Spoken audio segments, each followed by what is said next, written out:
something that you said sparked interest in me because it's something that I wrestle with as well, and Yeah, I that's saw that on the your face.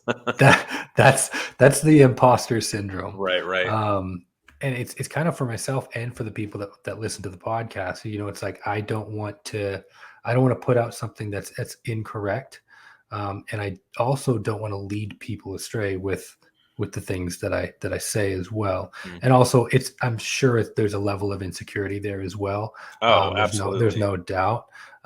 So how do you deal with that? The feeling of the imposter syndrome that so often creeps up. Yeah, honestly, it's really difficult because one of the first things that I learned about apologetics is that there really are levels, to apologetics. You can go from a very generalistic understanding of things, and then when you get to each specific argument, it's just layer upon layer, and then Mm, you get into objections to arguments, alternative, competing arguments for those things, and refutations, and it really can just go down this long rabbit hole of just intense philosophical, historical, and scientific scrutiny that can really just be overwhelming and discouraging, because the second you feel like you've got one thing down, somebody says something and you feel like it's ripped away from you.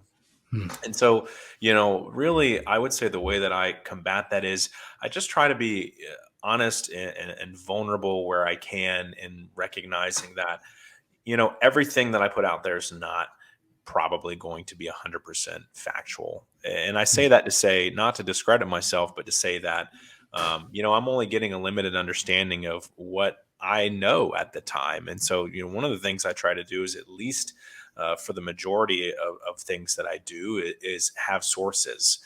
That I include for things, whether it's, and I don't put sources on everything, but I mean, it's social media. If somebody asks for my source, I'll give it to them. But I Right. try to make sure with things that I post that I at least have a foundational source to reference so somebody can look into it further.